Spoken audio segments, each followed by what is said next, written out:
Arrancamos con lo que es el análisis de campaña. ¿Qué y para qué hacemos? Bueno, muchos ya conocen qué son los análisis de campaña y para qué los hacemos, pero siempre hay gente nueva y está bueno recordarlo. El objetivo de esto, o sea, de donde parte toda la información que vamos a mostrar ahora, es de los datos que todos los miembros CREA y los asesores nos reportan en las planillas DAT.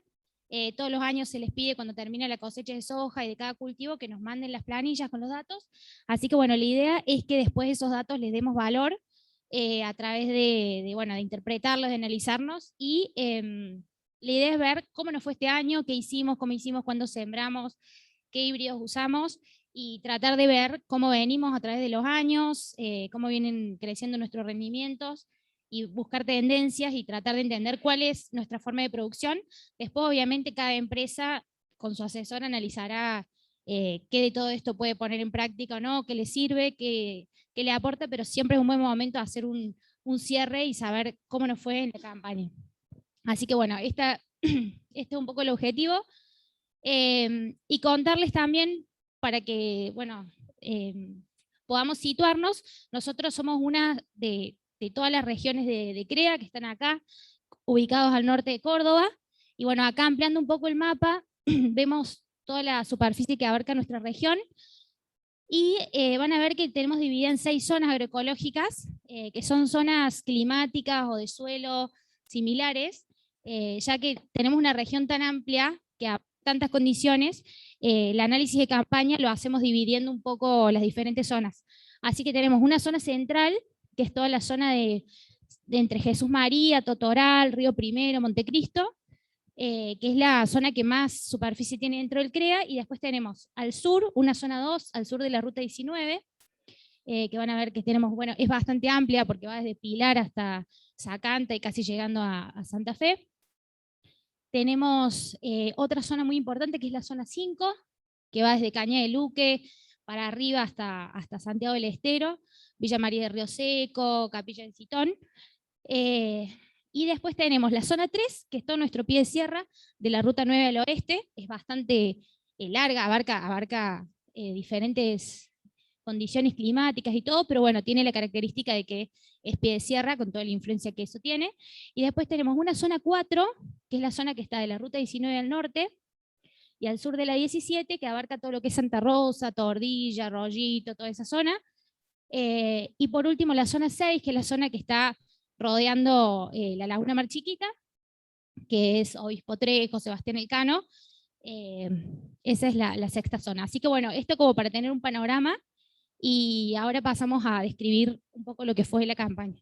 Pau. Bueno, la idea ahora es comentarles cuál era el pronóstico para la campaña 2021, qué pasó realmente y qué estamos esperando para la próxima campaña. Bueno, a mediados de noviembre lo que veíamos era que para el trimestre de noviembre, diciembre y enero había una alta probabilidad de año frío, año niña, y esta tendencia se iba a mantener durante todo el verano e inicios del otoño. Entonces, bueno, empezaron un poco los cuestionamientos y a plantearnos de cómo encarar la campaña. Después lo que hicimos fue tomar de las 3 zonas más representativas de nuestra región, tomamos datos de estaciones meteorológicas y en el caso de la zona 2 tomamos los datos del acopio de AGD de Río Segundo, tomamos los datos de las últimas 20 campañas y lo que vimos que en las últimas 20 campañas tuvimos 5 años neutros, 7 años niño y 8 años niña. Dentro de niño y niña con diferente intensidad, algunos más moderados, más fuertes, pero bueno, dividiéndolo en niña, niño y neutro, vemos que el año niño juntó 893 milímetros, versus los años niña con un promedio de 642 milímetros, un 28% menos, y si lo analizamos estadísticamente, vemos que hubo diferencias entre año niño y niña. Cuando nos vamos a la zona 1, tomamos los datos de un campo La Florida en Jesús María, y vemos que el promedio del año niño tuvo 932 milímetros versus los 664 milímetros del año Niña, y con también diferencias estadísticas. Y cuando nos vamos a la zona 5, tomamos los datos de un campo en Capilla Sintón, la Bernardita, los años Niño, vemos que junta en promedio 794 milímetros versus un año Niña con 607 milímetros, un 24% menos, con diferencias estadísticas. Con lo cual, con esto queremos mostrar que a lo largo de las últimas 20 campañas hubo diferencias en los milímetros entre los años Niño y los años Niña. Y después lo que hicimos fue ver de julio a junio, mes a mes, también para las 3 zonas que estuvimos analizando anteriormente, en cuáles hubo diferencias significativas entre el promedio de milímetros de cada mes entre los años Niña y los años Niño.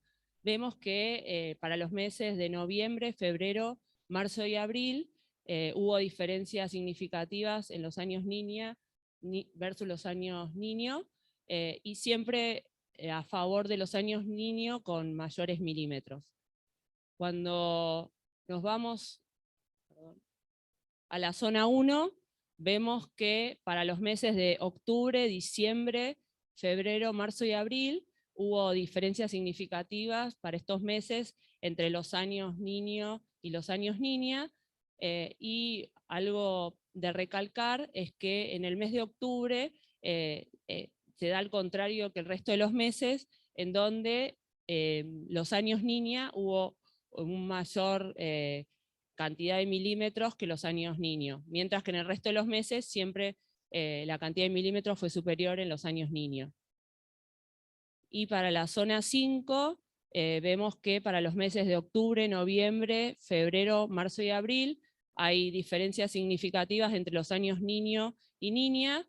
En octubre, lo mismo que en la zona 1, vemos que los años Niña juntaron más milímetros que los años Niño, y en el resto de los meses siempre los años Niño tuvieron por encima de los años Niña.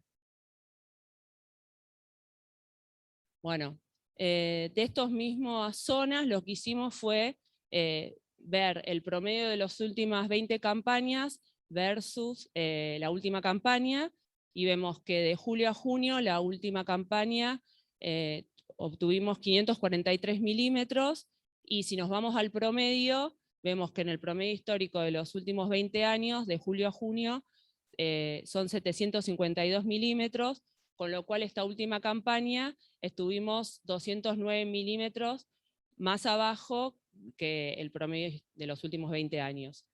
Cuando nos vamos a ver en qué meses digamos, se ve esa diferencia, vemos que en septiembre, octubre, noviembre, diciembre, febrero, abril y marzo son meses en los cuales el promedio de los últimos 20 años estuvo por encima de lo que se dio en la última campaña, mientras que en enero, esta última campaña, vemos que llovió más que el promedio de los últimos 20 años. Cuando nos vamos a la zona 1, vemos que de julio a junio, esta última campaña, tuvimos 758 milímetros. Si lo comparamos con el promedio de las últimas 20 campañas, de los 20 años, son 800 milímetros, 42 milímetros menos esta última campaña.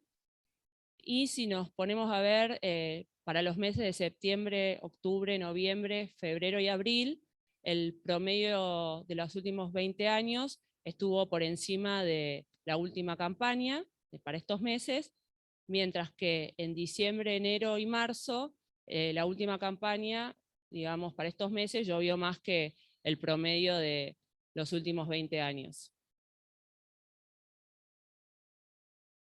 Para la zona 5, la última campaña tuvimos 497 milímetros, mientras que en el promedio de los últimos 20 años contamos con 703 milímetros, esta campaña 208 milímetros menos que el histórico, y si vemos en los meses en los que hubo diferencias, vemos que para septiembre enero, febrero, marzo y abril, para estos meses, la última campaña llovió menos que el promedio histórico. Algo para recalcar de las 3 zonas es que febrero en todas las zonas estuvo muy por debajo del promedio de los últimos 20 años, mientras que para los meses de octubre, noviembre y diciembre, esta última campaña llovió más que el promedio de los últimos 20 años. Si bien pueden ver, no fueron grandes diferencias, pero bueno, estuvo por encima. Bueno, ¿cómo estaba el agua en el perfil? Para el 1 de noviembre de la campaña 2021 teníamos un gran estrés hídrico, sobre todo en el norte de la provincia. Esto se mantenía para el 1 de diciembre, en noviembre no había llovido nada, y lo mismo ocurría para el 1 de enero, digamos, empezó a llover recién a fin de diciembre, y era una situación completamente distinta a lo que veíamos la campaña anterior, la 19-20, donde para el 1 de noviembre teníamos una situación muy similar, pero ya a mitad de noviembre había empezado a llover, se habían empezado a recargar los perfiles, y bueno, y para el 1 de enero teníamos una situación mucho más, con mayor recarga de perfiles. Con lo cual esta última campaña, en el periodo de siembra, hubo muy baja recarga de los perfiles. Bueno, este gráfico nos pareció interesante mostrárselos, son de los últimos 60 años, la cantidad de días que hubo temperaturas mayores o iguales a 26 grados para los meses de mayor demanda, diciembre, enero, febrero y marzo, y vemos que la última campaña, 2021, se sitúa en el 4.º lugar más fresco, en donde solo en los meses de diciembre y enero hubo días con temperaturas mayores o iguales a 26 grados, mientras que en febrero y marzo no hubo estos días. Bueno, y esto es un poco para ver el tema de la radiación. La línea clarita es el histórico de los 24 años, de los últimos 24 años, no sé si se llega a ver, mientras que la roja es la de la última campaña. Vemos que para el mes de octubre la radiación estuvo un poco inferior al histórico de los últimos 24 años. Estos son datos tomados del INTA Manfredi, y nos lo proporcionaron del análisis de campaña de Cañada, Luque, Citón, y vemos que en diciembre, esta última campaña, hubo un gran pico de radiación que justamente coincidió con los maíces de primera bajo riego, mientras que para el resto de los meses, febrero y marzo, la radiación de la última campaña estuvo muy similar al histórico o levemente superior, coincidente con el periodo crítico del maíz de primera y segunda secano. Bueno, ¿y qué panorama tenemos hoy? El de la izquierda sería las probabilidades para los meses septiembre, octubre, noviembre. Vemos que tenemos una alta probabilidad de que se dé un fenómeno Niña, y esta probabilidad se mantiene durante toda la primavera e inicio del verano, y es una situación muy similar a la que teníamos el año pasado para esta misma altura del año. Entonces, bueno, a partir de esto, ver cómo planteamos la campaña de acá en adelante.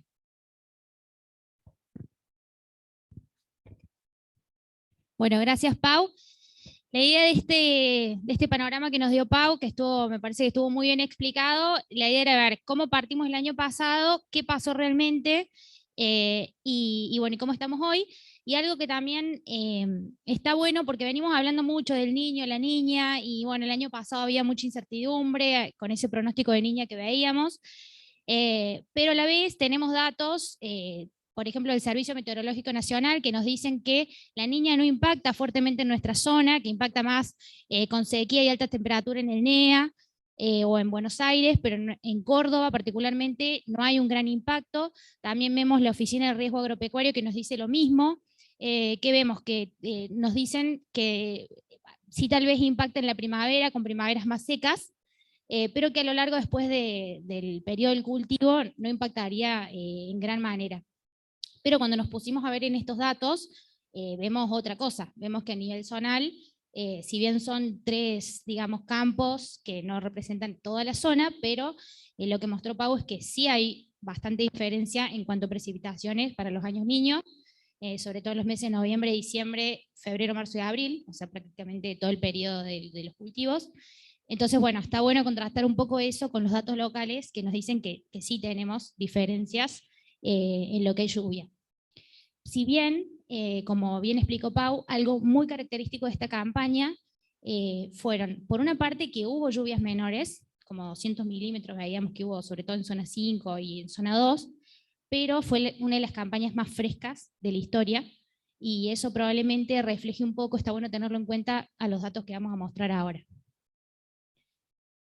Bueno, para arrancar, contamos que para este análisis de campaña contamos con casi 125.000 hectáreas que se reportaron, de las cuales un 50% prácticamente fueron gramíneas y 50% leguminosas.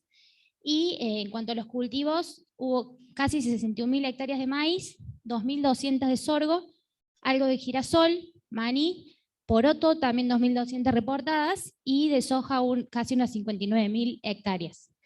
Así que bueno, sobre estas 60.700 hectáreas de maíz, vamos a empezar a contar un poco y ver cómo se hizo. Dentro de lo que fueron los destinos del maíz, el 95% de los lotes se reportó como maíz para grano y un 5% fue maíz para silaje.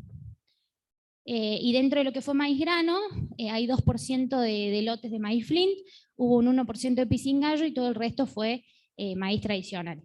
Así que bueno, de ahora en adelante seguimos hablando de lo que fue maíz grano tradicional. Esto es la foto de los rendimientos y superficies promedio para la campaña, para cada una de las situaciones, para toda la región. El maíz de primera secano, tuvimos un rendimiento promedio de 85 quintales para casi 44.000 hectáreas. Todos estos datos de ahora en más es descartando los lotes de granizo como para que no metan ruido. En cuanto al maíz de segunda secano, con 4.400 hectáreas, o sea, un 10% de la superficie del de primera, estuvimos en 80 quintales y veíamos que hubo muy poca diferencia entre la primera y la segunda, solo 5 quintales, que representan un 6% de merma. Fue un muy buen año para los cultivos de segunda. En cuanto al riego, tuvimos 114 quintales promedio para el maíz de primera, con 222 milímetros. Veíamos lo que decía Pau, que hubo bastante buena oferta de radiación para el mes donde estuvieron en periodo crítico, si bien las lluvias venían siendo medias escasas, pero bueno, hubo bastante riego. Y el maíz de segunda riego, que hubo más superficie, porque es lo que más se hace de segunda sobre un cultivo de invierno, estuvo en 102 quintales con 177 milímetros, y también la diferencia fue bastante chica, 12 quintales, un 10%, así que hubo un bastante buen resultado para los cultivos de segundo este año. Y ya pasando un poquito cultivo por cultivo, el maíz de primera riego, nos pareció interesante ver esta serie de años. Son los últimos 12 años donde venimos haciendo el maíz con una misma tecnología, y esas son las barras de superficie y son los puntos de rendimiento que, si analizamos con una línea de tendencia, vemos que venimos con un aumento de rendimiento medio que es de aproximadamente 60 kilos por año en esta serie de 12 campañas. Sobre todo venimos con muy buenos rindes y vemos que la última fue la mejor de las 12 campañas. Estos 114 quintales, si lo comparamos contra el promedio de esa serie de años, nos representan un 13% por encima. Venimos estos 12 años con un promedio de casi 101 quintales y estuvimos en 114. Para el maíz de segunda bajo riego mostramos lo mismo, la evolución de superficie y rendimiento.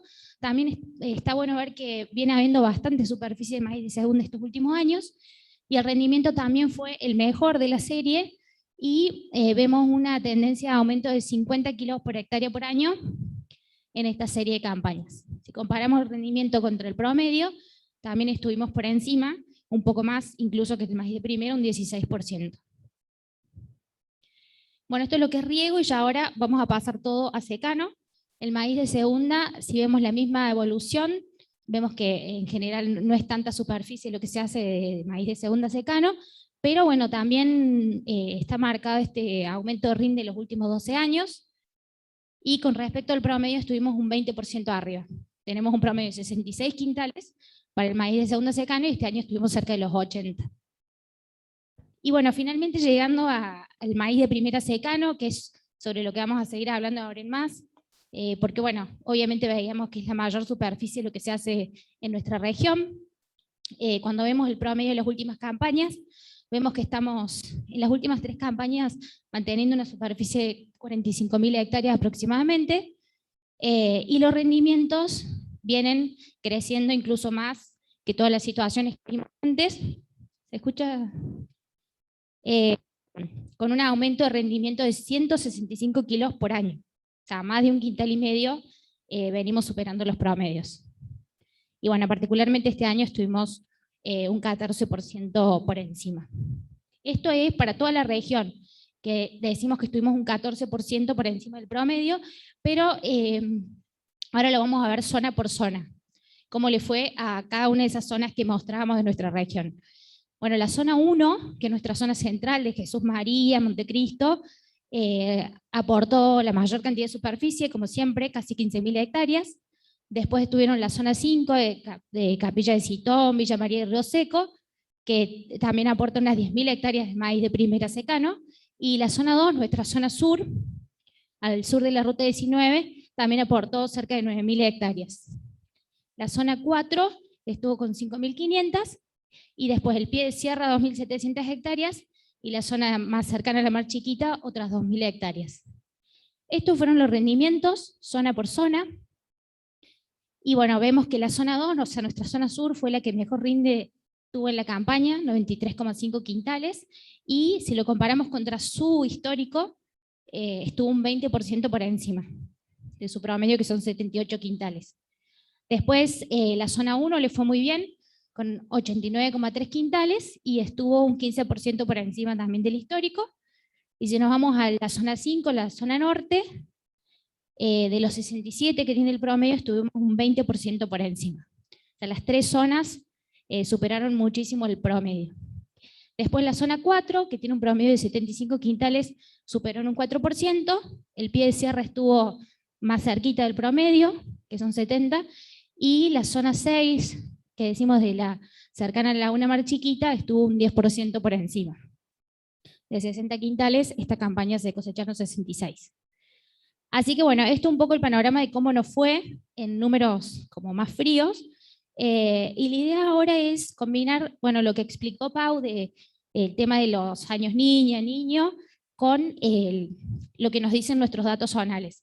Y acá vamos a poner en valor información que se generó el año pasado para la JAT que tuvimos, que fue un trabajo que hicimos junto con asesores, y bueno, en su momento estaba Diego López, Javi Tobal, y se presentó en esa JAT donde mostrábamos qué nos decían los datos, como pensando qué podíamos esperar de un año niña.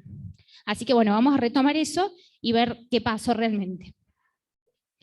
Y acá de nuevo vamos a ir del sur al norte, de zona 2, y vamos a ver en estos gráficos la distribución de todos los rendimientos obtenidos desde el 2009-2010 al 2019-2020, son 11 campañas, para los años niño, neutro y niña. Entonces, vamos a ver, la línea verde son todos los rendimientos obtenidos en los años niño, y vemos que el 10% estuvo por encima de 58 quintales hasta 114 quintales. Esos fueron el 80% de los valores en años niño, se concentró entre esos valores. Y si vemos la curva colorada, vemos que para los años niña, el 80% de los rendimientos estuvo entre 46 y 97.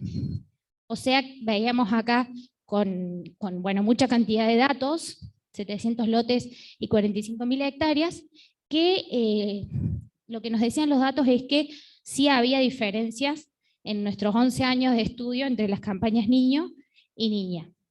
Y un poco nos preparamos para el panorama Decíamos, bueno, tal vez estemos entre los 46 y los 97 quintales.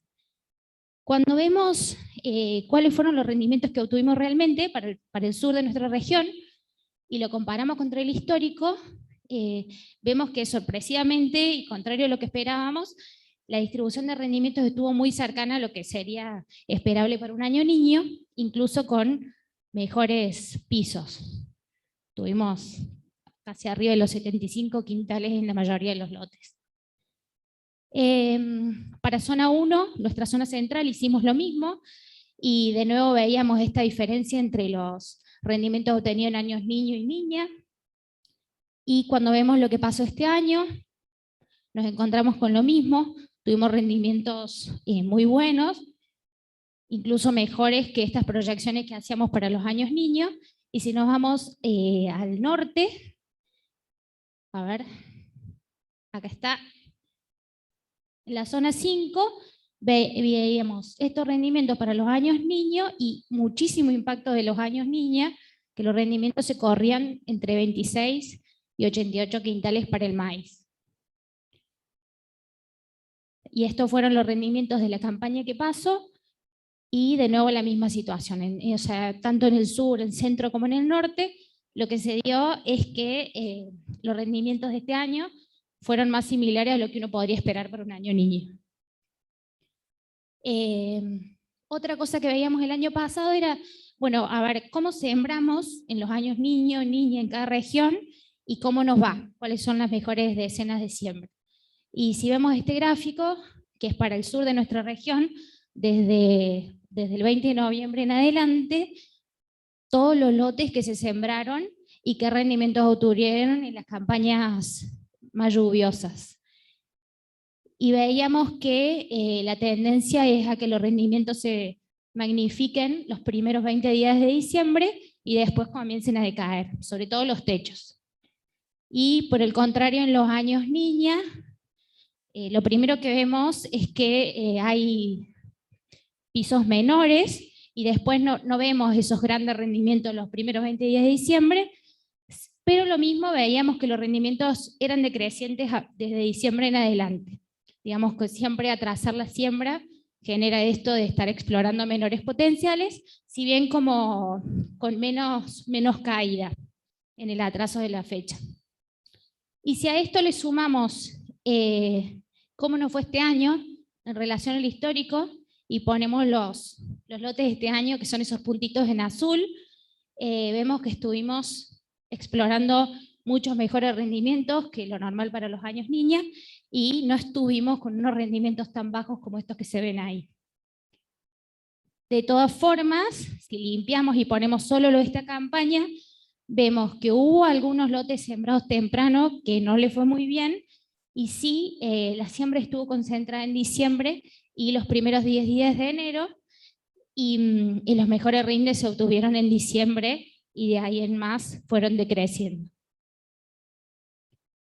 Para nuestra zona central, y acá ven la cantidad de datos que hay, de nuevo las siembras tardías, o sea del 20 de noviembre en adelante, en los años niños muestran una tendencia a maximizarse a mediados de diciembre, y de ahí en más una caída hacia enero.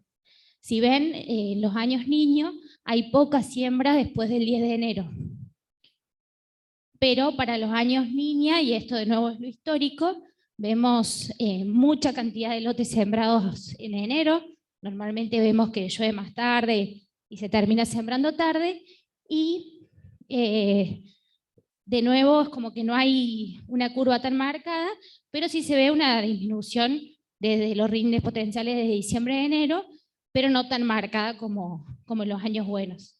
Y si ponemos los puntos de esta campaña, vemos que estuvieron muy similares a lo que veíamos para los años niña, aunque no hubo siembras tan tardías, se logró sembrar todos los lotes hasta el 10 de enero, y lo que sí vemos también es que no hubo pisos de rinde como suele haber otros años niña.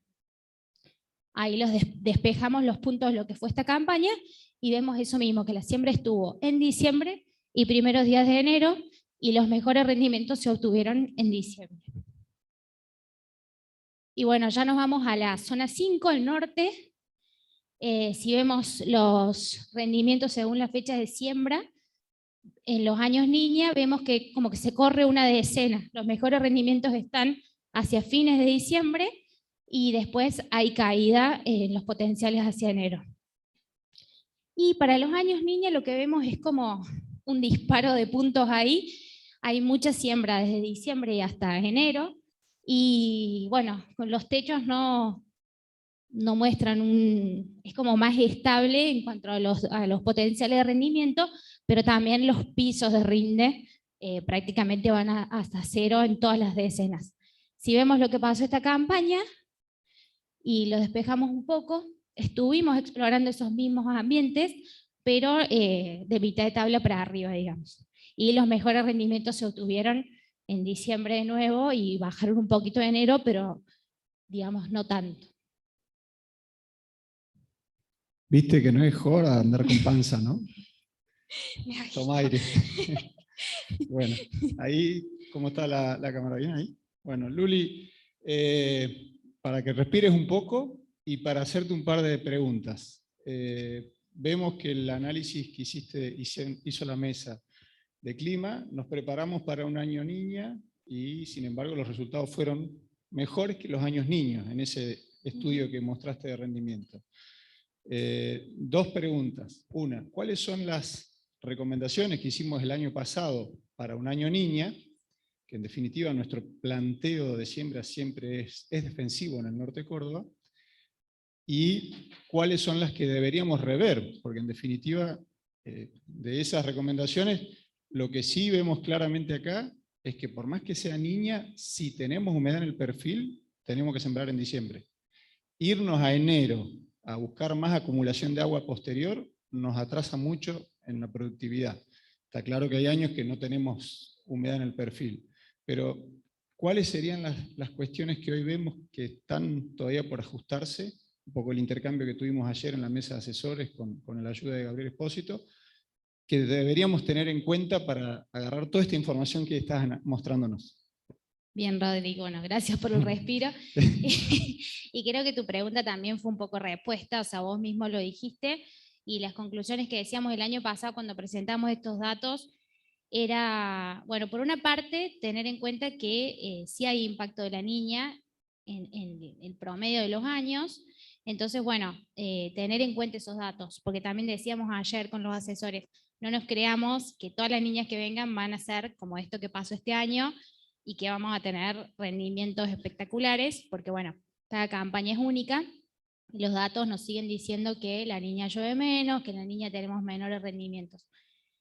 Y lo otro que decíamos, que lo decíamos también para la JAT pasada con Diego y con Javi, era esto, bueno, como por ahí tener en cuenta que podemos atrasar un poco las fechas de siembra, buscando más estabilidad, pero tampoco, o sea, siempre metiéndonos hacia fin de diciembre y enero, sobre todo al norte, corremos el riesgo de ya tener potenciales mucho más bajos. Entonces creo que este año me parece que se manejó muy bien, o sea, se puso todo lo que se sabía en juego, y bueno, también por eso se pudieron capturar estos resultados. Así que me parece que otra cosa que se tuvo en cuenta es ir midiendo el agua en el perfil, o sea, no largar los lotes así nomás.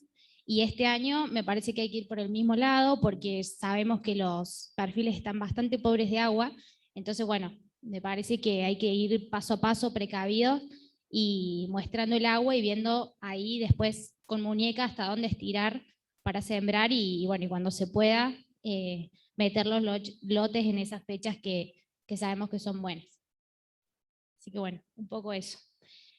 Sí, hay una pregunta acá del público, si quieres, la decís, Javi, yo la repito para que quede en el Zoom.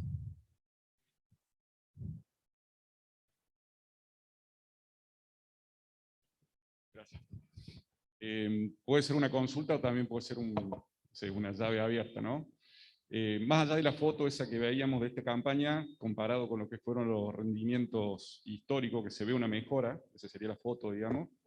Lo que yo me quedé con el dato ese de cómo fue creciendo la ganancia en rendimiento, y quería, no sé, plantearlo, si se analizó o por ahí dejarlo como un interrogante, si es por recambio de híbridos, si es por manejo, si es por las dos cosas, si se hizo un análisis en ese sentido, o si se está pensando en analizarlo por ese lado. ¿Se entendió? Gracias, Javi. Buenísimo, Javi, gracias. Creo que tiene un poco que ver con todo, o sea, el tema de la genética se viene ajustando mucho en estos últimos años. De hecho, al final vamos a mostrar los ensayos de rendimiento, y siempre vemos todos los años que, digamos, después de tener los resultados de los ensayos hay adopción de los híbridos que mejor les va, y venimos cambiando mucho de genética en los últimos años, con buenos resultados. También tiene que ver, me parece que a partir de 2009, 2010, estos últimos 12 años, se viene ajustando todo lo que es el maíz tardío en la zona. Entonces, bueno, antes de eso prácticamente el 80% del área era maíz temprano, después empezó a haber una transición, y recién a partir de 2009 el 90% de los lotes son maíz tardío, y bueno, creo que hemos ido ajustando mucho en lo que es densidad, fertilización, fecha de siembra para cada zona, así que pienso que tiene que venir un poco por ese lado. Vamos a ver también ahora que venimos manejando mucho mejor la fertilización, entonces pueden ser factores que estén ayudando a esa mejora que tenemos. Sin duda, Javi, tu comentario es real, ¿no? Un programa de investigación de maíz, están los representantes de las empresas, pero un programa que tenga una ganancia de 175 kilos por año no creo que exista en ningún lugar del mundo. Así que eso es una conjunción de genética, de tecnologías, de manejo y sobre todo ajustes en cuanto a fechas y demás. Bueno, acá un breve comentario sobre la densidad. Si vemos este histograma, la mayoría de los lotes se siembran con cerca de 60.000 semillas, el 80% están entre 52.000 y 67.000. Y en cuanto a la fertilización, que esto es lo que les decía, acá vemos por zonas, queríamos ver cómo venimos fertilizando, esto es zona 1, 2, 3, 4, 5, 6, y vamos a ver la cantidad de lotes que se fertilizaron. Las barras verdes son con fertilización fija o variable, y las barras coloradas son los lotes que no se fertilizaron. Y esos son los rendimientos obtenidos para cada situación. Vemos que para las zonas 2, o sea, nuestra zona sur, el pie de sierra, la zona 3 y la zona 4, que es la zona más de Arroyito, la Torrilla, más del 90% de los lotes de maíz se fertilizaron en esta campaña, que nos pareció un número como bastante importante. Y después, en nuestra zona 1, que veíamos esas 15.000 hectáreas, el 75% de los lotes se fertilizaron, y se ve una tendencia a mejores rindes los lotes fertilizados. Y por último, en la zona 5 y 6, o sea, más al norte, el 50% de los lotes se fertilizaron, que si bien es menos que las otras zonas, ayer hablamos con asesores que nos parece un número bastante elevado, porque en otras campañas no se fertilizaba directamente. Así que creo que hubo mucha apuesta de tecnología, y esto es lo que hablábamos también, Rodri, que si bien la fertilización a veces es considerada como una cosa ofensiva, vemos que en realidad todos este año, aún con el pronóstico de niña, pusieron una ficha al maíz en fertilizar, y eso creo que tuvo su impacto. Y bueno, por último vamos a contar un poco qué es la genética que estamos usando, y después, esto es más informativo, la idea es que después de esto, para comparar rendimientos, veamos los ensayos, porque acá se comparan lotes muy diferentes, pero bueno, es para tomar dimensión de la genética que estamos usando. Esta es nuestra zona central, nuestra zona 1, pusimos los 15 híbridos más sembrados en esta campaña y los rendimientos obtenidos. Y vemos que el 45% de los lotes se sembró con Next 22.6 Power Core Enlist, con Decal 7210 y con Decal 7220. El 45% de los lotes fueron esos 3 híbridos, y bueno, después hubo muchos híbridos más. Acá están los 15, digamos, con más lotes sembrados. Para nuestra zona sur, hay más distribución de híbridos, y estos son los rendimientos. El 30% de los lotes se sembró con esos 3 híbridos, el 22.6 Power Core Ultra, el 507 Power Core Ultra y el 22.6 Power Core Enlist. Y en la zona 5, zona norte, vemos que hay otros híbridos que aparecen, y el 45% de los lotes se sembraron con 2089 de Pioneer, el 7818 de Nidera y con el 22.6 Power Core Ultra de Brevant. Esto volvemos a decir que hay que tener cuidado con los rindes, porque por ahí se compara un lote fertilizado contra un lote sin fertilización, o un lote de noviembre contra uno de enero, así que simplemente es a modo informativo de ver un poco qué genética estamos usando y qué rendimientos obtuvimos. Y bueno, ahora le doy paso a Pau para que nos cuente un poco de los ensayos. Bueno, ahora vamos a ver los ensayos de rendimiento de esta última campaña.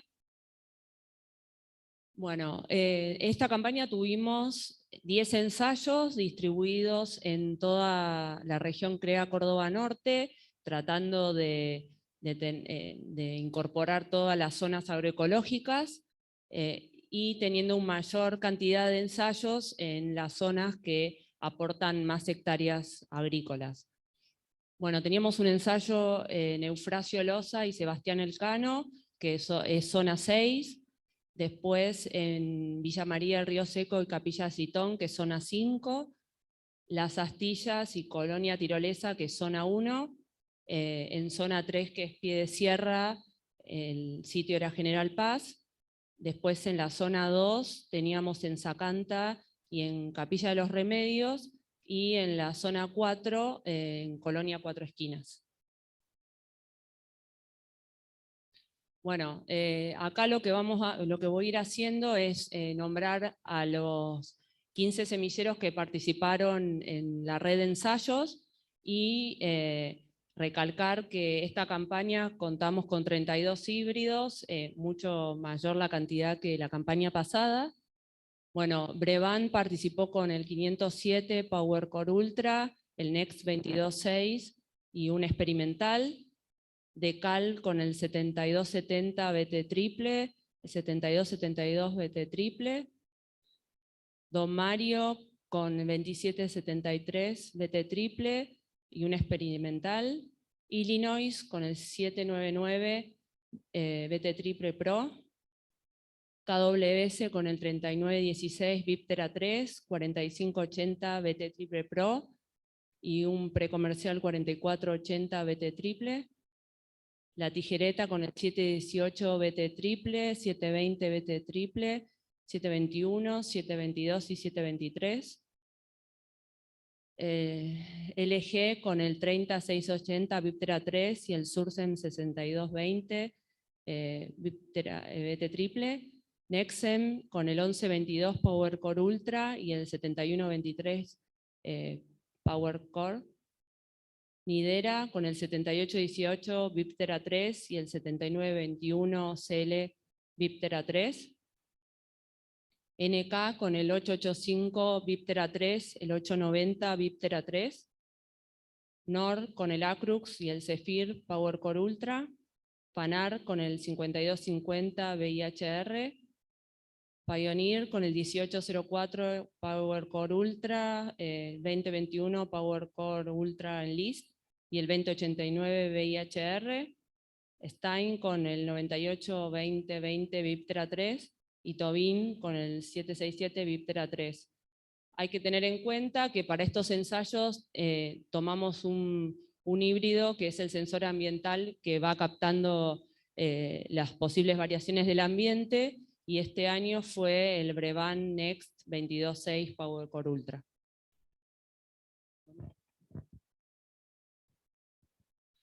Bueno, ahora les vamos a mostrar las fotos para que vean que verdaderamente lo hicimos a campo y que todos los datos están sustentados. Un poco lo que yo les quiero hablar es comentarle cómo es la operatoria del ensayo, desde el momento que se planifica, se ejecuta a campo y el seguimiento que hacemos hasta la cosecha. Todo empieza acá, en este depósito, en la Florida, un campo que nos presta Ezequiel Nasser, al cual le queremos agradecer también. Lo que hacemos en este depósito es recibir los híbridos de todos los semilleros. Esto se va coordinando, lo coordina el responsable empresario de maíz, y después yo, junto con el equipo de los practicantes de la Facultad de Ciencia Agropecuaria y la Nacional, los cuales también les queremos agradecer mucho. Está Francisco Cataña acá, que verdaderamente son varios más. Está Paulina Yaradola, Bautista Mungi, Jesús Coria, Gona Alfonso. Si no fuera por ellos, tampoco este ensayo es fácil de llevar adelante porque es muy amplio, muy grande, así que estoy muy orgulloso de ellos. Bueno, lo que hacemos acá básicamente es armar el stock, es decir, agarrar, poder ir armando los kits para cada sitio que se va a realizar, controlar las bolsas que hayan llegado, que esté todo bien previo a la siembra y en lo posible poder también ir conociendo un poquito más del híbrido, aprendiendo también en una instancia donde nosotros vamos ya metiéndonos en el ensayo y haciendo ya algunas aproximaciones de con qué nos podemos llegar a encontrar más adelante. La siembra. La siembra, básicamente, a veces nos toca de día, otras veces nos toca de noche, otras veces se rompen las máquinas y se demora mucho más. Esto se coordina previamente con cada productor, cada empresario que nos presta el sitio, nos presta el campo. También les quiero dar mi agradecimiento, no solo a ellos, sino también a todos los colaboradores. Como pueden ver, siempre hay un montón de gente ahí. ¿Qué es lo que buscamos nosotros a la hora de la siembra en la planificación? Algunos requisitos básicos y mínimos, como serían que el lote sea sobre rastrojo de soja o alguna leguminosa. Tenemos casos de porotos como Sebastián Elcano. Buscamos también que sea lo más homogéneo posible. Recién Pau nombraba el sensor ambiental y eso justamente nos permite tratar de después llegar a conclusiones de qué tan homogéneo fue ese lote a lo ancho y a lo largo. Buscamos también que previamente no se haya por ahí hecho alguna aplicación con alguna ALS que nos pueda llegar a generar fitotoxicidad en el cultivo. Y el día de la siembra, básicamente, bueno, lo coordinamos, llegamos y hacemos dos cosas. Primero, relevar una cierta cantidad de datos que nos sirve para el seguimiento, como es densidad de siembra, fecha de siembra, si se fertiliza o no se fertiliza, con qué se fertiliza, cuál es el híbrido que también está sembrando el productor a nivel lote, que eso nos sirve también como un análogo de comparativo que generalmente coincide con algún híbrido que tenemos dentro del ensayo, y nos permite, por un lado, nosotros compararlo con ese híbrido, y por otro lado también el productor puede comparar su híbrido a nivel lote y a nivel ensayo, cómo ha rendido al final de la campaña. Otra cuestión que hacemos el día de la siembra, y no menos importante, es tomar muestra de suelo, todo para tener el dato también a nivel de lo que sería fertilidad completa, que hacemos a 20 centímetros, nitrato a 60 centímetros, y también tomamos el agua útil a 2 metros de profundidad. Luego lo que hacemos es una gira interna con todo el equipo de ensayistas. Vemos los ensayos de soja, vemos los ensayos de maíz. Acá lo que buscamos es poder detectar que esté todo bien, que la siembra haya sido pareja, si hay alguna falla de siembra o hay problema de enfermedad o algún otro inconveniente, poder tener datos que la verdad son bastante útiles a la hora de la cosecha. Ha pasado que por ahí la máquina no siembra un surco y eso uno en estas giras lo anota, y después el día de la cosecha este híbrido tiene, en vez de 6 surcos, tiene 5 surcos, por ejemplo. Son datos muy importantes que a nosotros nos da un seguimiento completo del ensayo en toda la campaña. En este caso, en particular este año, nos ha acompañado también el equipo de fitopatología de la Católica, lo cual fue muy bueno porque han ido aportando también criterio. ¿Cómo? ¿Ah? Ha aportado criterio en todo lo que es el perfil sanitario de los híbridos. Cosa que también, si bien nos acompañó en una gira, después también lo pudimos ir replicando en otras giras que hicimos en el resto de los ensayos que nos habían quedado. Bueno, este año también tuvimos una gran gira entre semilleros, asesores, el equipo de ensayo, practicantes. La verdad había mucha gente, mucha convocatoria. Estaba también el equipo de fitopatología de la Católica. Creo que se palpitaba una presencialidad después de un año tan virtual.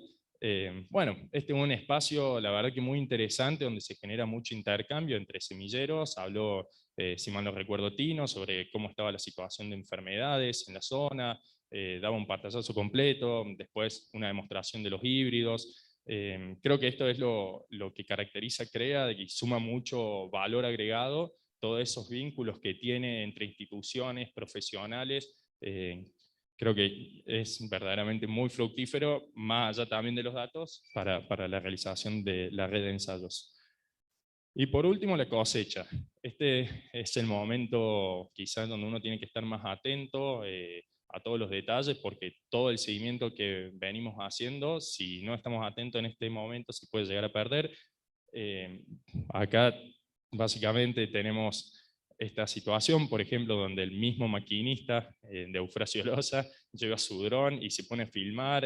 Tenemos mucha gente que incluso el mismo día del ensayo de la cosecha se interesa, que quiere aprender. Es un momento también para compartir y poder ir aprendiendo los híbridos a medida que van saliendo los resultados y su comportamiento en los distintos ambientes. Así que bueno, esto es un poco lo que va respecto al ensayo. Yo creo que la idea era mostrar la operatoria y sobre todo la cantidad de gente que siempre está implicada para que esto se pueda realizar y se pueda progresar y llevar adelante toda esta red. Por último, comentar, esto después lo va a desarrollar bien el Tino, pero bueno, el equipo de fitopatología de la Católica también hizo un análisis de perfil sanitario, hizo un ensayo de aplicación de fungicidas auspiciado por el FMC, en 2 sitios, sobre los 5 materiales más utilizados en la zona, y bueno, una cosecha manual que luego ya van a hablar de la evaluación y van a presentar los resultados.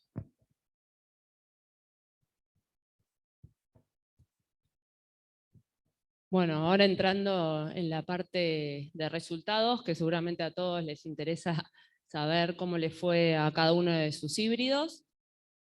Vamos a ver el rendimiento promedio para cada uno de los 10 sitios en donde estuvieron los ensayos. El rendimiento promedio de la red fue 91 quintales por hectárea, y después tuvimos rendimientos que fueron desde arriba de 120 quintales hasta rendimientos de 45 quintales. En primer lugar, vemos que se destaca Zacanta con 124 quintales en promedio del sitio. Después un segundo grupo en donde está Villa María, el Río Seco y Las Astillas con alrededor de 114 quintales. Un tercer grupo en donde se encuentra Sebastián Elcano y Capilla Citón con alrededor de 9.094 quintales. Un cuarto grupo en donde está Capilla de los Remedios, General Paz, Colonia Tirolesa, con alrededor de 84 quintales.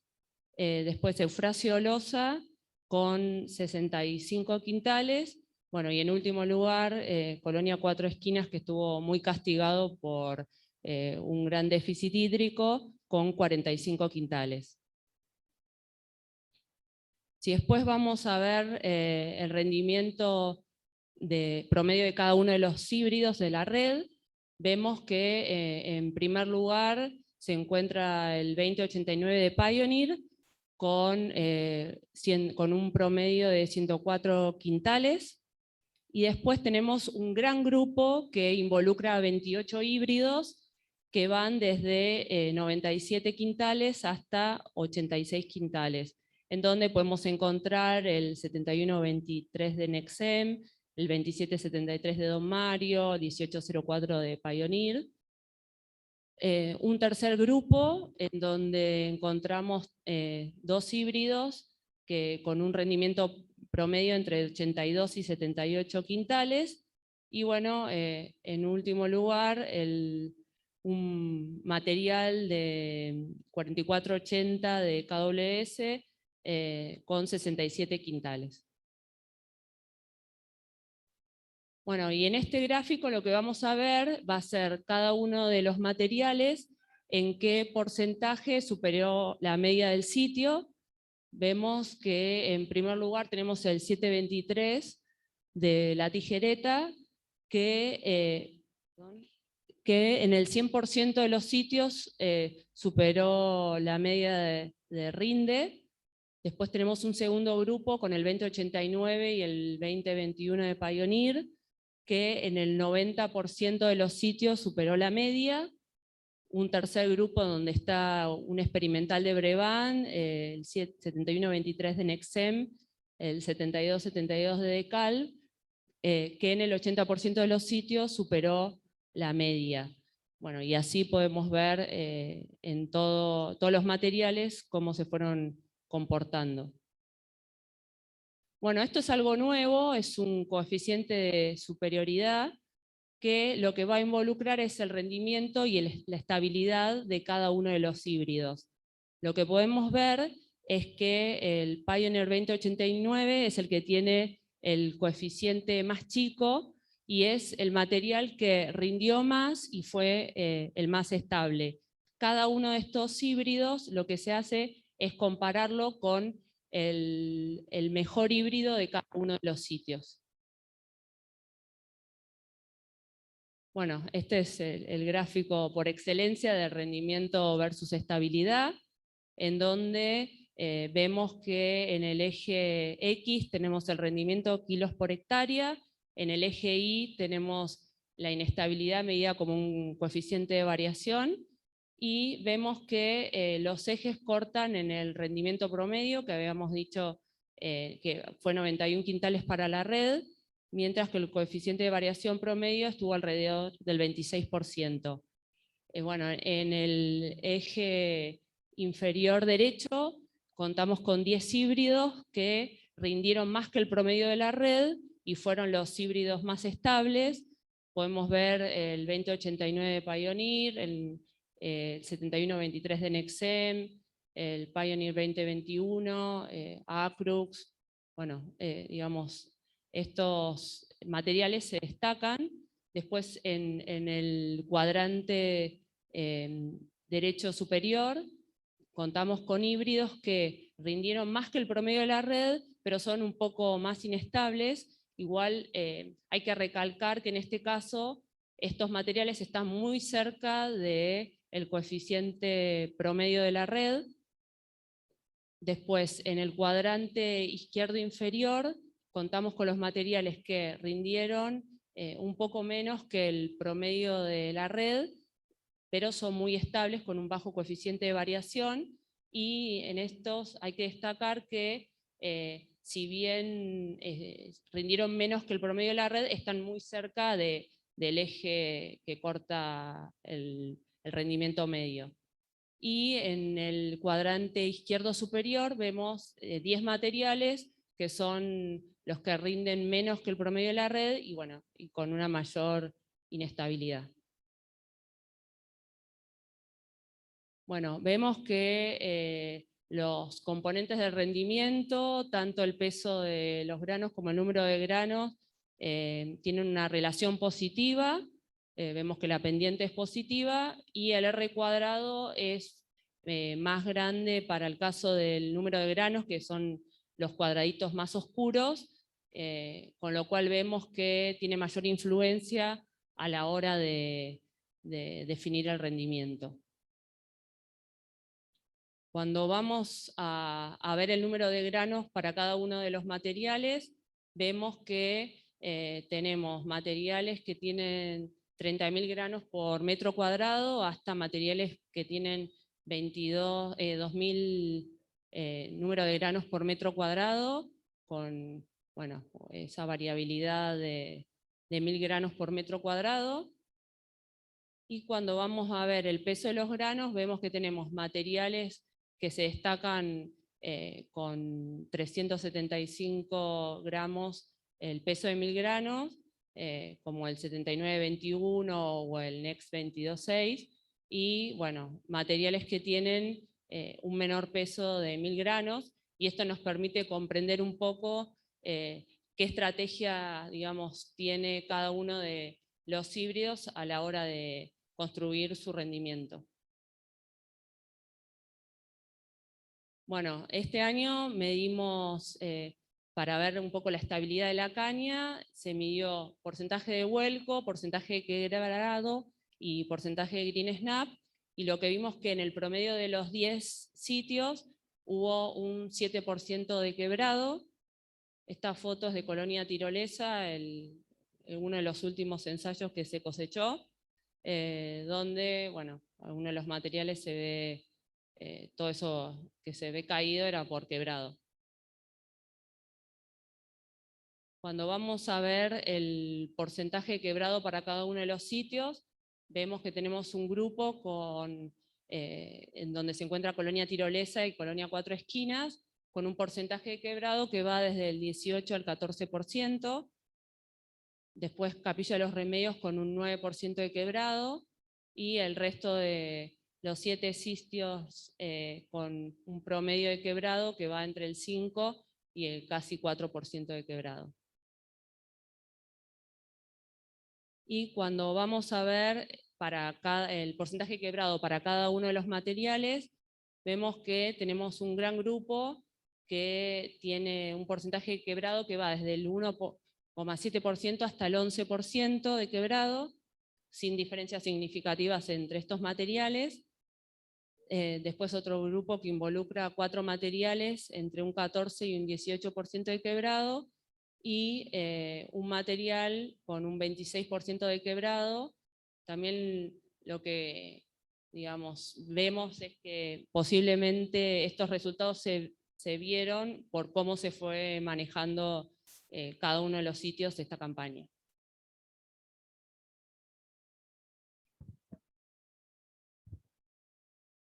Bueno, gracias, Pau. Quedan ya las últimas 2 o 3 cositas para comentar de los ensayos y después vamos a darle lugar a Tino de Rossi para que nos cuente la parte de sanidad y ya con eso vamos terminando la jornada. Algo para aclarar antes es que, bueno, nosotros acá trajimos una parte de todo lo que analizamos. Esta presentación se va a compartir, o sea que va a estar disponible para que todos después puedan verla. Y no solo eso, sino que también va a estar el informe, que es más completo, tiene como 40 páginas, donde pueden encontrar todo el agua útil de cada sitio, cuánto llovió, la materia orgánica, o sea, todos los datos, sitio por sitio, la densidad que tuvo cada híbrido de cosecha, el quebrado, el peso de mil, el número de granos. Así que bueno, para el que le guste ver números y analizar, y para los semilleros van a tener esas 40 páginas para ver. Acá trajimos como un resumen para que se puedan llevar una idea. Y otra cosa es que, bueno, estamos muy contentos de tener a los semilleros acá y poder tener en las giras, porque siempre cabe aclarar que los ensayos son un poco, y más estos informes, una foto, pero bueno, después fueron pasando un montón de cosas a campo que es difícil de transmitir en un solo informe. Por ejemplo, puede haber híbridos que quedaron con densidad un poco baja, y bueno, a la hora de los resultados en rendimiento se mostraron inferiores, pero bueno, también eso es cuestión de ir charlando con cada semillero cuál es el posicionamiento y cuál es el manejo de esos híbridos, porque tal vez poniendo más plantas o más fertilización se puede conseguir otro resultado. Esto último que le queremos mostrar, creemos que es algo que tiene muchísimo valor, que es unir todos los datos que venimos generando y transformarlos en información. Siempre decimos que la información que sale de cada sitio es muy importante, pero bueno, hay que acordarnos que cada sitio se hace sin repeticiones, entonces bueno, es para tomarlo como una foto, y la mayor fortaleza de nuestra red es ver los 10 sitios juntos, y no solo los 10 sitios juntos, sino que ahora vamos a ver todos los años de ensayo que venimos teniendo, y ahí sí nos vamos a apoyar una idea de cómo les va a los híbridos en nuestra región, con muchísimos más N, que siempre es importante eso. Así que bueno, estas fueron las últimas 7 campañas de ensayo de maíz, son los rendimientos promedio. Vemos que fueron rendimientos desde 67 quintales hasta 102, fueron variados los ambientes que exploramos, y si vemos las últimas 3, fueron las 3 campañas de mejores rendimientos de la red, entre 91 quintales la campaña que pasó, y las 2 anteriores estuvieron superando los 100 quintales.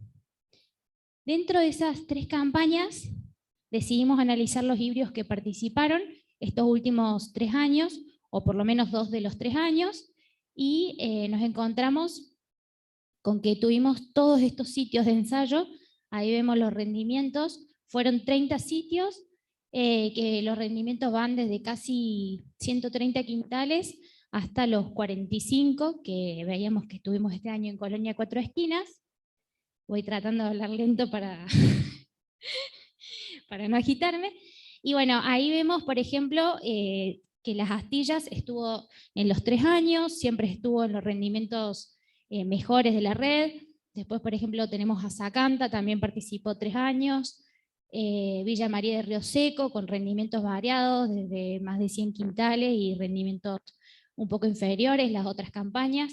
Capilla de los Remedios también, 3 repeticiones. Capilla de Citón, ahí vemos General Paz, bueno, Colonia Tirolesa, Sebastián Elcano, Eufrasio Loza y algunos otros sitios más que se sumaron.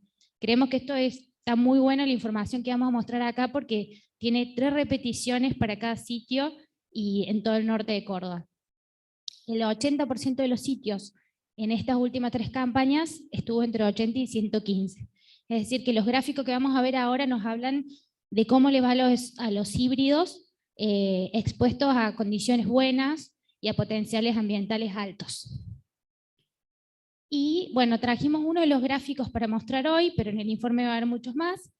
De nuevo este gráfico que combina rendimiento por estabilidad, y en el cuadrante que está ahí marcado hacia la derecha abajo están los materiales que tuvieron rendimiento y estabilidad mayor al promedio para los 30 sitios que veíamos. Vemos que algunos se repiten con esta campaña y aparecen otros nuevos. Quedaron el 2089, el 7227 de Cal, 7210, Bórax, el 723 de La Tijerete, el Acrux, el 7917 de Nidera, 2772 de Don Mario y Nexen 7123. Después, dentro de los materiales que tienen rendimiento mayor que el promedio y tuvieron un poquito más de inestabilidad, quedaron esos 4 materiales. Hubo 2 materiales que se mostraron muy estables para la red, aunque con rendimientos un poco menores, que fueron el 840 Viptera 3 de Syngenta y el 7784 de Nidera. Y bueno, arriba quedaron materiales que tuvieron rendimiento algo inferiores y un poco más de inestabilidad para esta serie de 3 años de altos rendimientos. Y bueno, acá pusimos todos los sitios explorados, los 7 años de ensayos que veíamos desde la 14-15 hasta la 2021, y la verdad que quedamos sorprendidos con todo el laburo hecho y la cantidad de datos que tenemos, y nos pareció que estaba bueno usar toda esta información. Ahora vemos que en estos 68 sitios, de nuevo exploramos valores de 40 hasta 130 quintales, y el 60% de los sitios estuvo entre 70 y 100.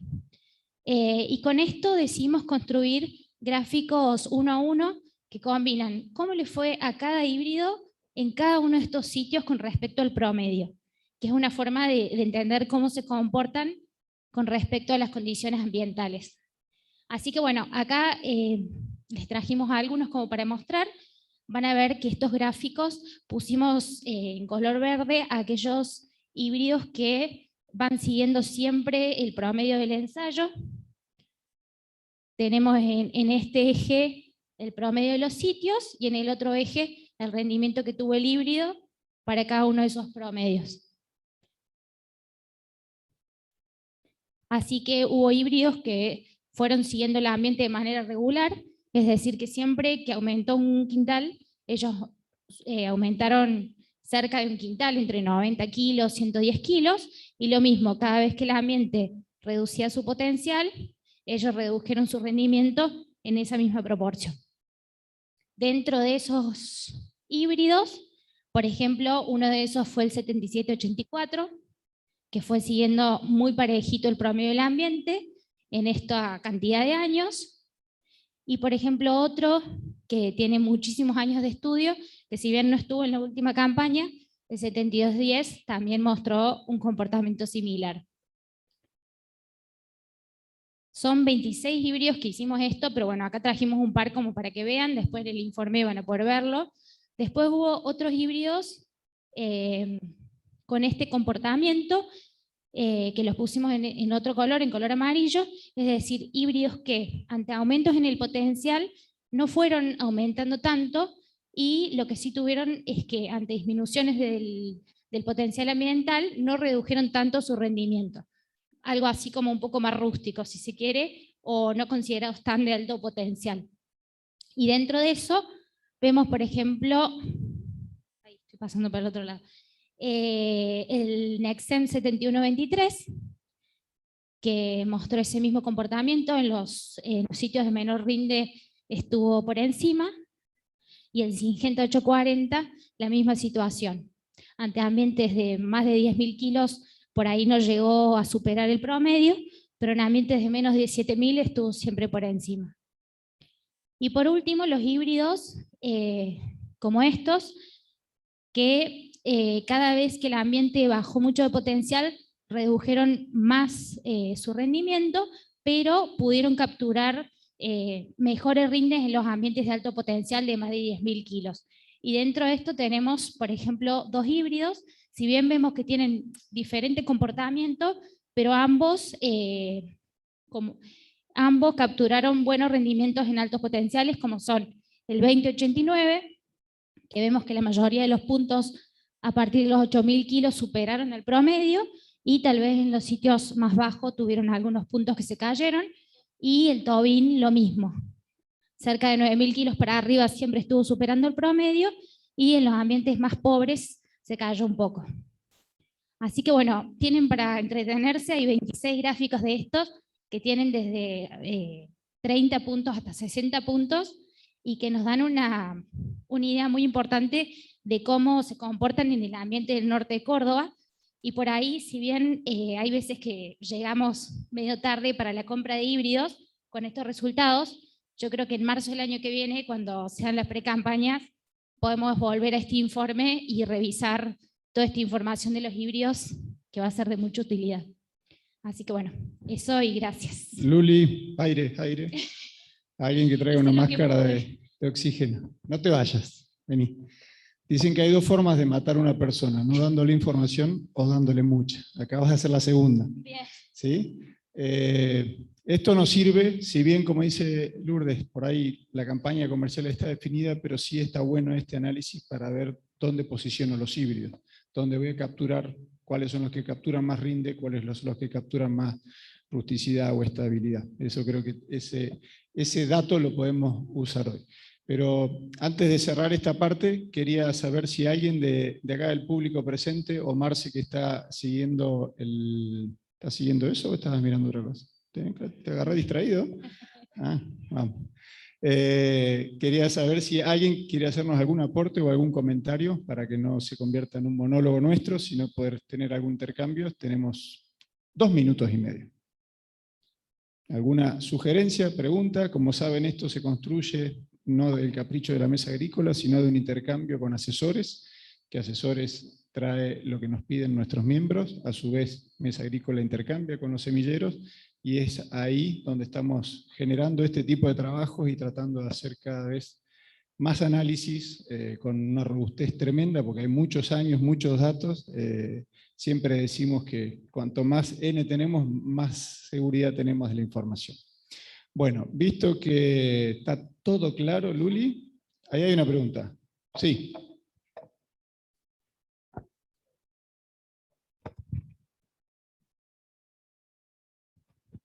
Buenas, ¿qué tal? Guillermo, de Brevan. No, yo era para, bueno, aclarar seguramente después en los informes que vamos a tener todos nosotros, bueno, el público en general, que sobre todo en un híbrido nuestro, que es el 22.6 Power Core Enlist, van a ver que la densidad está mucho más bajo que el promedio. Eso se da sobre todo porque vinieron unas bolsas para lo que es investigación y desarrollo en contrastación, que generalmente vinieron con un problema de calidad. Así que bueno, para que tengan en cuenta ese dato cuando vean los informes. Eso nomás. Bien, gracias. Sí, el informe va a estar para todos. A los semilleros se lo hacemos llegar directamente, y a los público en general lo van a poder encontrar en nuestra página. Diego, tenés un aporte. Sí, primero que nada felicitar a los chicos porque me parece que estuvo muy bueno explicado. Volvió la voz de vieja para que no la extrañen. Y alegrarme mucho porque el año pasado se dijeron una recomendación y que veo que se tomaron. Entre ellos estaba fertilización también, que se decía fertilicen los lotes por más que sean de secano, y eso hizo que toda la tendencia de puntos, digamos, a pesar de tener 11 campañas en que los años niña estaban por debajo del promedio, se vinieron para este lado, pero fue adrede, digamos, haciendo artesanía en cada uno de los lotes para fertilizar, para trazar la fecha, no tanto para que se caiga, pero sí para juntar agua, y me parece que eso logró que forzáramos los puntos, digamos, para tener mejores tendencias en rendimiento de maíz. Bueno, gracias. Para los que están siguiéndonos por Zoom, les cuento que el que habló fue Diego López, nuestro anterior responsable técnico de la mesa, a quien ya que abriste la boca, te vamos a pedir que pase, Diego. Vení, por favor. Y con tu secuaz, ¿dónde está Ale?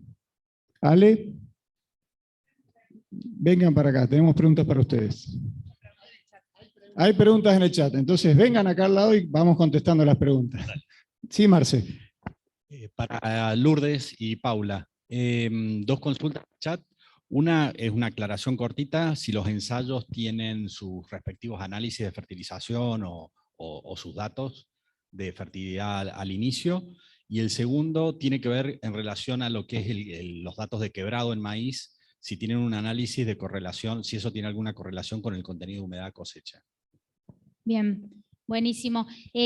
Con respecto a la primera, del tema de la fertilización, cada sitio tiene análisis de suelo a la siembra, o sea que van a poder ver eso, y después está el detalle de cada sitio, cómo se fertilizó. La mayoría estuvieron fertilizados, refertilizados, solo hubo 2 creo que no se fertilizaron. Así que bueno, toda esa info está en lo que se va a presentar.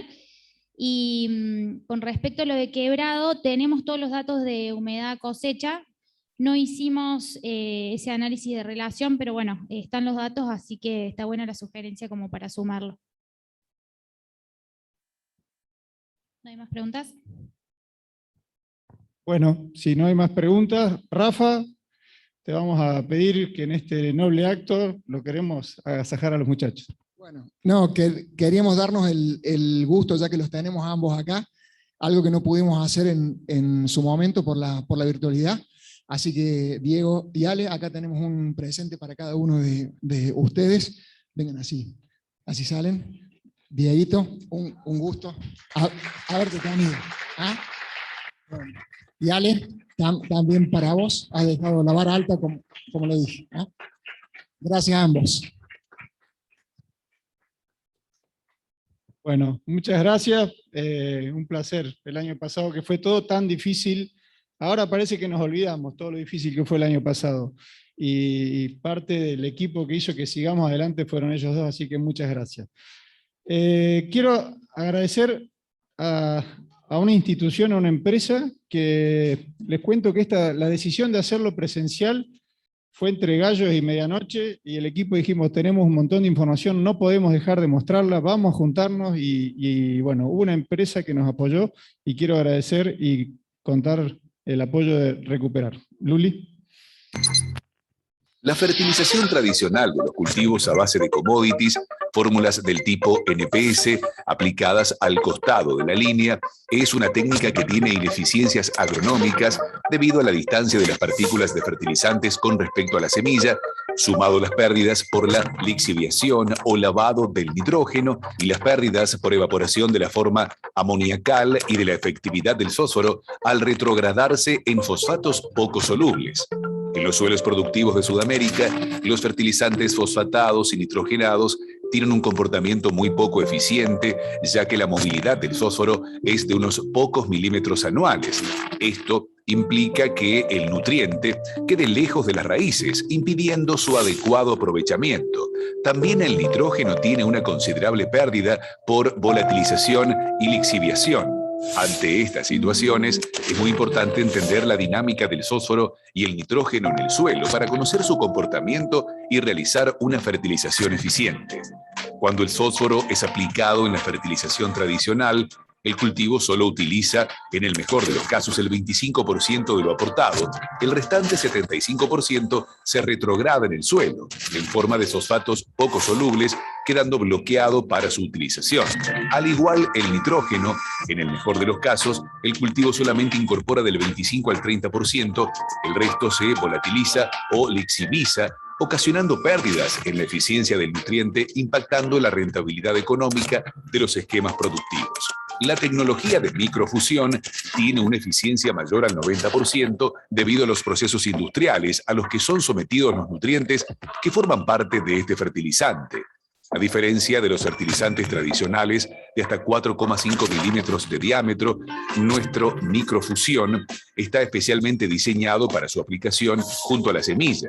Para ello, el diámetro de nuestro producto es de 1 milímetro, permitiendo maximizar la superficie de contacto con las raíces, formando el concepto de nube nutricional, favoreciendo la liberación de los nutrientes de una forma más eficiente desde el inicio del cultivo, sin riesgo de fitotoxicidad. Microfusión es el resultado de años de investigaciones y ensayos desarrollados por Recuperar SRL con importantes inversiones en procesos industriales altamente complejos, con desarrollos tecnológicos tales como nitrógeno protegido, nanopartículas, micronutrientes, conjuntamente con sustancias húmicas activas al fertilizante y formulaciones específicas para cada cultivo y tipo de suelo. De esta manera, Microfusión aporta los nutrientes necesarios según los requerimientos de cada producción. Nitrógeno, de liberación gradual, no fitotóxico, aportando las unidades requeridas en la fase inicial del cultivo. Fósforo protegido que evita pérdidas por bloqueo producidas por el calcio, hierro y aluminio, y que aplicados en la línea permite su total absorción por parte del cultivo.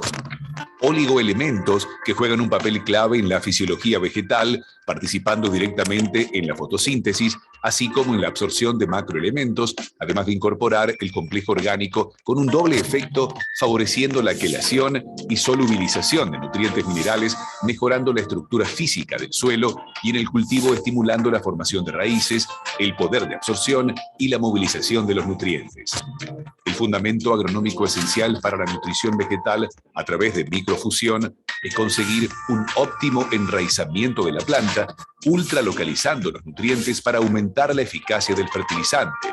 Un mayor desarrollo de las raíces impacta directamente sobre la vigorosidad inicial del cultivo, formación de un mayor potencial productivo, optimización de la floración, además de un mejor anclaje, así como un sustancial aumento de la tolerancia a cualquier tipo de estrés. Todo esto conlleva a un menor impacto ambiental, una mayor eficiencia, menor logística, menor inversión y un ahorro significativo de los costos de producción y aplicación. En síntesis, microfusión se aplica a la línea de siembra sin perder eficiencia, sin fitotoxicidad, mayor eficiencia en el aprovechamiento de los nutrientes. 75 kilos de microfusión reemplazan 200 kilos de fertilización tradicional. Menos logística, ahorro de tiempo, trabajo y combustible. Permite la combinación con los fertilizantes tradicionales. Es un fertilizante ecosustentable. No acidifica el suelo. Aplicable en todo tipo de suelo sin importar su pH. En campos arrendados, optimiza la inversión. Considerando estas características expuestas, podemos afirmar que microfusión es el desarrollo más importante en nutrición de cultivos de los últimos 50 años. Bueno, muchas gracias a la firma Recuperar por acompañarnos en el evento, en poder hacerlo presencial y virtual, pero hay también un componente más que sin ese componente nada de lo que hacemos en Córdoba Norte sería posible, y es el trabajo de Vivi, nuestra maga, que es la que está por detrás y hace que todo sea posible. Así que yo pido un aplauso para Vivi. Bien, ahora le vamos a dar lugar al doctor Rossi, Tino para nosotros, que nos va a hablar de qué vimos a nivel de sanitario, perfil sanitario, y nos acompañó en todo este proceso. Tino, bienvenido. Bárbaro, muchas gracias. Buen día a todos. Un gusto poder estar de nuevo acá viéndonos y compartiendo, totalmente distinto a lo que veníamos acostumbrados este año y medio con la virtualidad, ¿sí?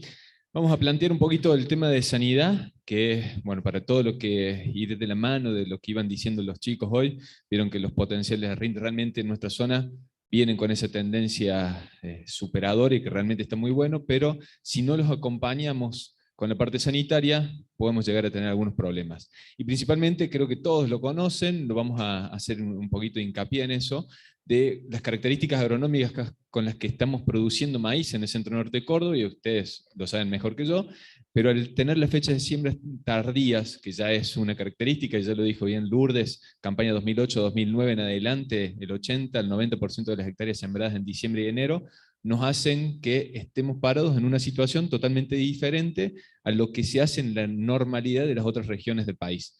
Y eso hace que siempre tengamos que estar ahí lidiando con las enfermedades, principalmente enfermedades foliares, pero también de raíz y tallo, o también pudriciones de espiga, porque hace que coincidan, ¿sí?, este cambio de fecha de siembra, coincidan en el periodo crítico del cultivo, en los periodos de mayor conductividad para el desarrollo de enfermedades.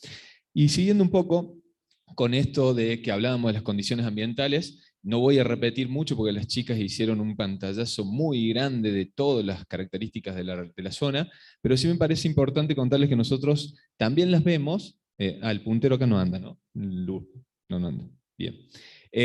Lo que hacemos es también estudiarlas para diferenciar esas condiciones ambientales específicas para el desarrollo de enfermedades. Entonces lo que hacemos, y ahí tienen solamente un ejemplo para la zona de General Paz, todos los días, y separado en 4 variables que son realmente muy importantes para entender cómo se van a desarrollar enfermedades.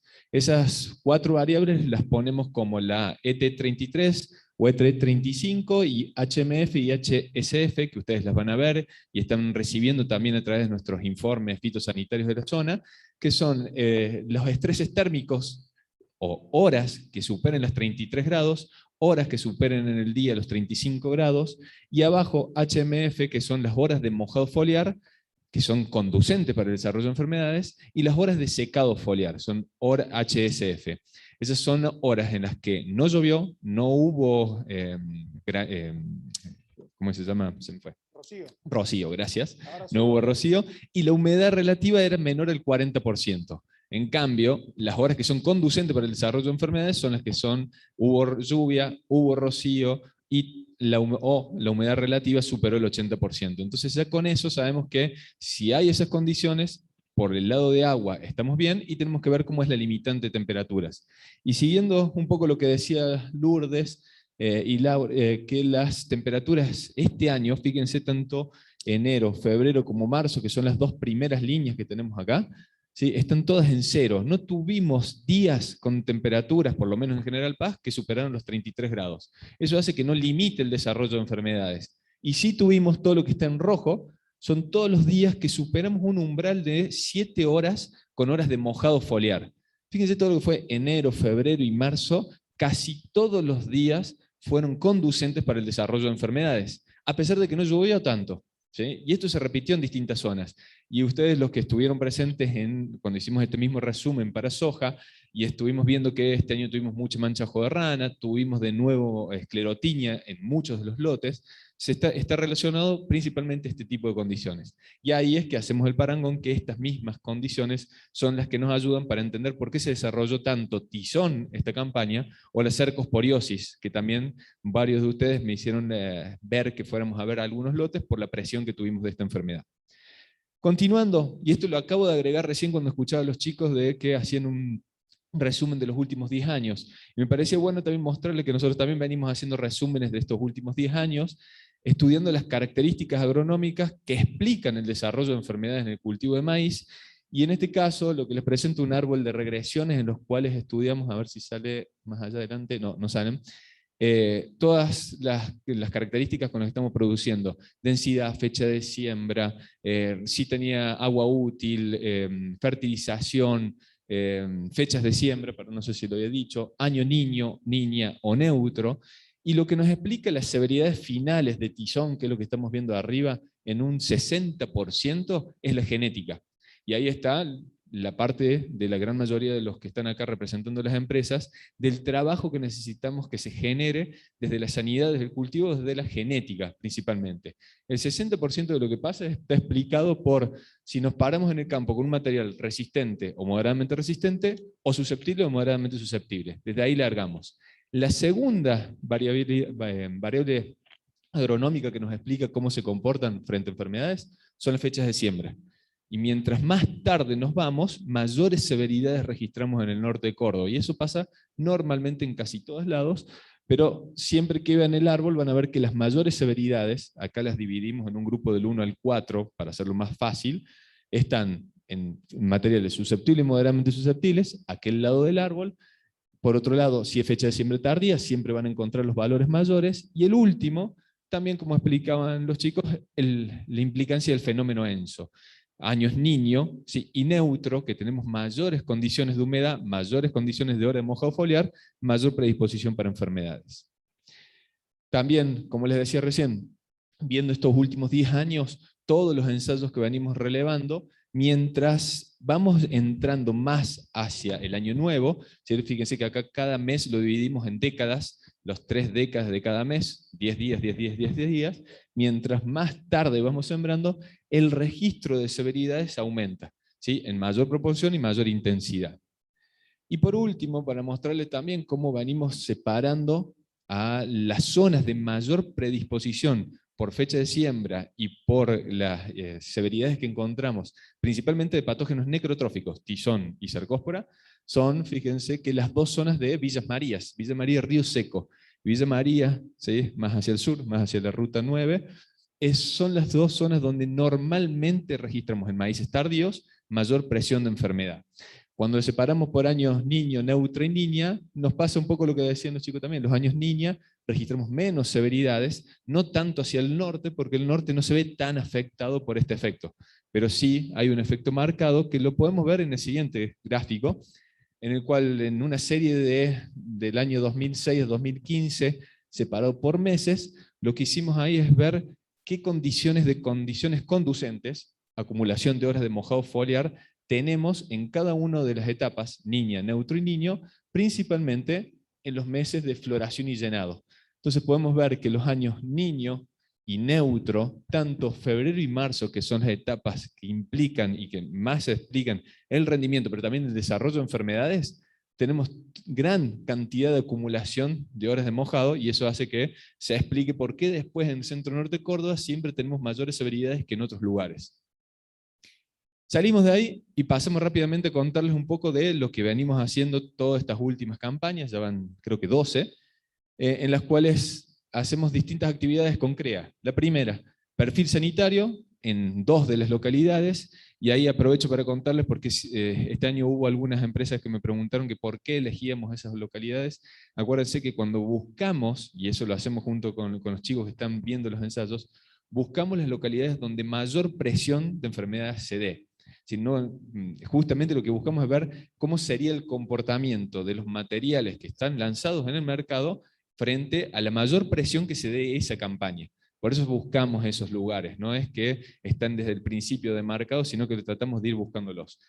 Y además, junto con empresa FMC, a través de la utilización del fungicida Nanoc, en esas mismas 2 localidades, sobre los híbridos seleccionados por CREA, esos 5 híbridos que están ahí, 507, 22.6, 723, 7818 y 2089, se realizan aplicaciones con fungicida, aplicaciones hechas experimentales con mochila, y después las cosechamos a las 4 repeticiones de esas microparcelas, seleccionando, también tirando la idea, que esto también fue un trabajo que hicimos mucho con Diego, que ya después de haber visto, con Diego López, de haber visto que durante muchos años la respuesta de la utilización de fungicida en el cultivo de maíz es contundente, y lo vamos a ver en algunos datos, buscar qué otra cosa podíamos ver. Bueno, cuál era el otro punto, a ver qué pasa con los materiales que en las últimas campañas son los más sembrados. Entonces, usando ese criterio, ¿cuáles fueron para CREA los materiales más sembrados de la campaña anterior? Bueno, ¿qué podemos aportarles desde el punto de sanidad a esos materiales que más representan en la zona? Pasamos al perfil sanitario. Dentro del perfil sanitario tuvimos estas 4 enfermedades como las que más llamó la atención de la parte foliar: roya común, tizón común, cercóspora y mancha blanca por feofaeria, ¿sí? Que no de todas tuvimos las evaluaciones, pero sí empezamos con roya común. Roya común fue un año que, si vemos el promedio de las 2 zonas, Colonia Tirolesa y General Paz, se toma siempre como un dato base para ver qué presión hubo. No tuvimos un año muy conductivo para esta enfermedad. Y creo que lo que veíamos al principio de las condiciones de humedad, de horas de mojado, también nos explican esto.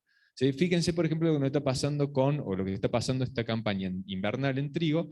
Esta es muy seca para nuestra zona, pero las únicas enfermedades que empezaron a dar vuelta son la roya amarilla, ¿sí? Y en algunos lotes que venían un poquito mejor, pero son enfermedades que no están condicionadas por la humedad.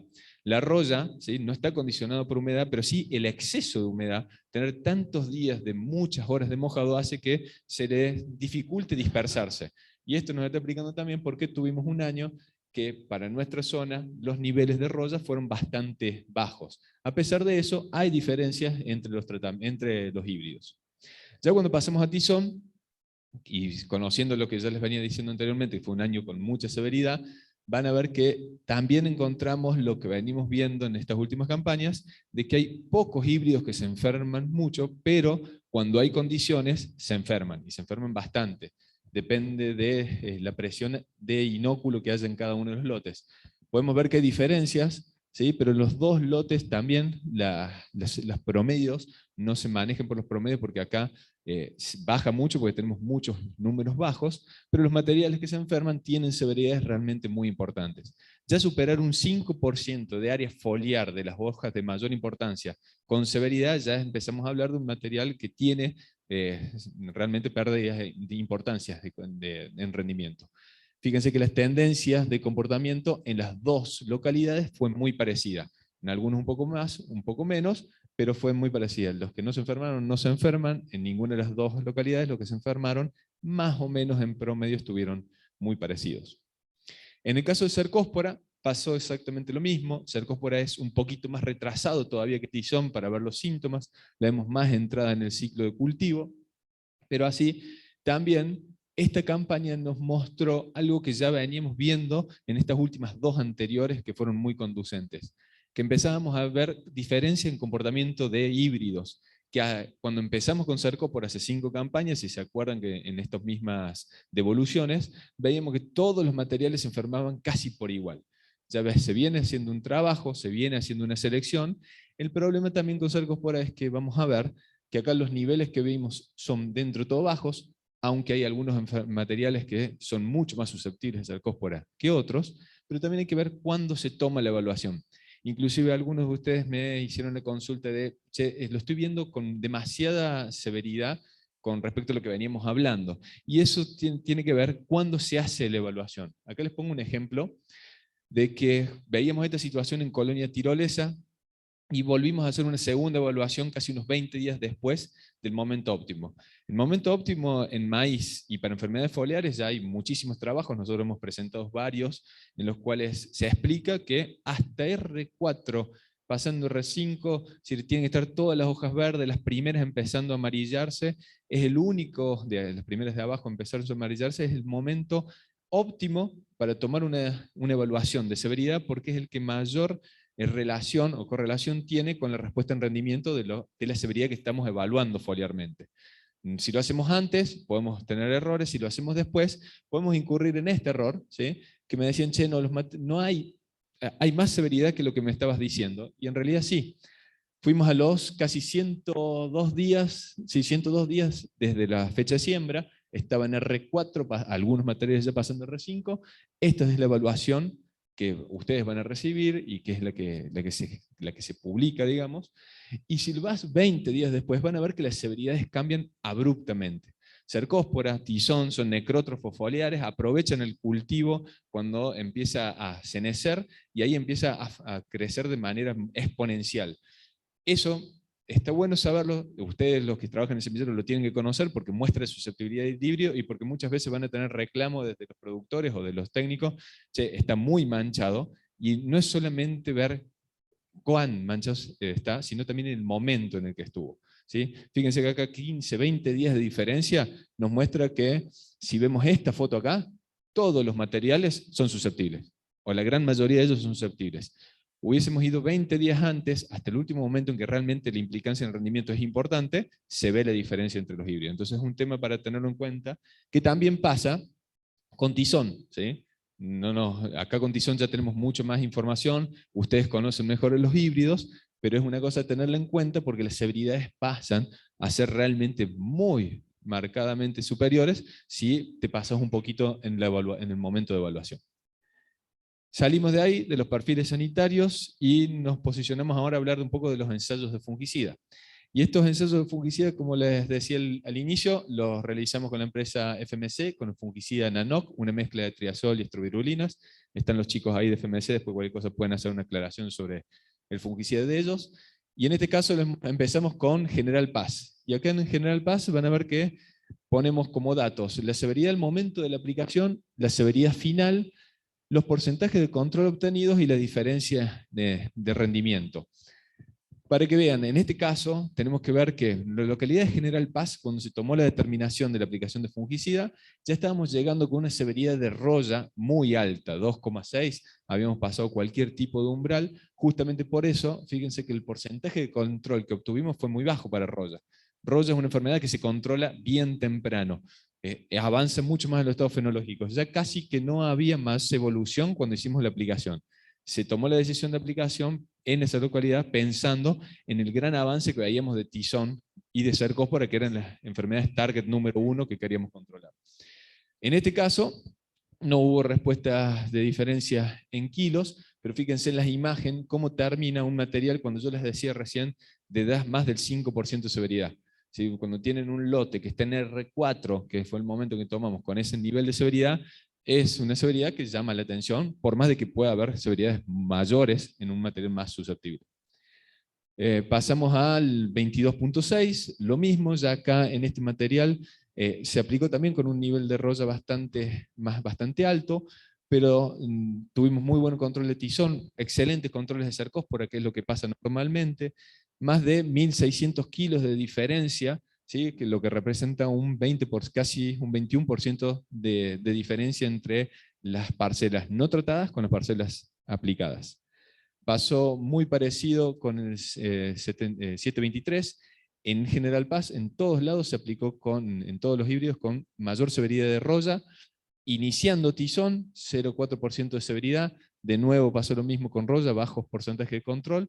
Muy buena respuesta de rendimiento, más de 700 kilos, un 8% de respuesta. Y lo mismo con el 7818 en General Paz, que en este caso está bueno mostrarlo porque este es un material que es sanitaria, que foliarmente la sanidad que tiene es realmente muy buena. Fíjense los niveles de severidades finales, son ínfimos, un poquito más de roya porque fue más conducente, y acá las diferencias bajan. Y es un poco lo que vamos a ver al final.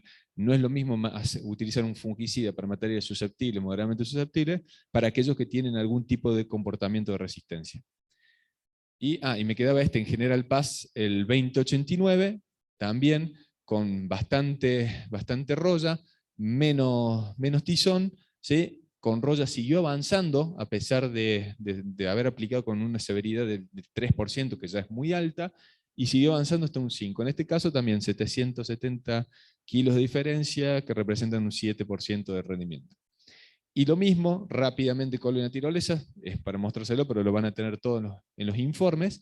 La gran diferencia entre General Paz y colonia tirolesa, que en colonia tirolesa lo aplicamos bien preventivo. Casi que no había severidades a umbral tanto de roya como para tizón. Y fíjense que acá les pongo las severidades de las aplicaciones, estaban presentes, pero no eran realmente de importancia. En este caso, de nuevo, en el 507, una respuesta de alrededor de 500 kilos, con un control bueno para tizón, medio para cercospora, pero cercospora casi que no estuvo presente, entonces es un dato que pierde valor, y bueno también para roya. En el caso de ya pasando al 22.6, ya casi en tirolesa terminamos con severidades finales de tizón un poquito más altas, y las diferencias en kilos también empiezan a ser más altas.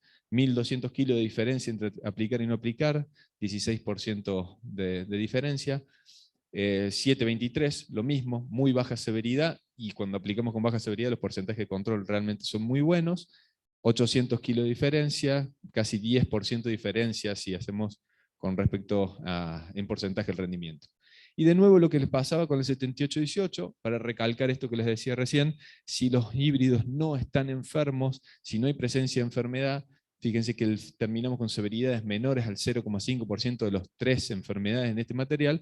Las respuestas en rendimiento, por más que ahí diga que es negativa, no es que sea negativa, eso es muestreo solamente, no son significativas. Lo mismo pasó con el 2089, que en este caso sí tuvimos bastante presión de roya y las diferencias son muy buenas.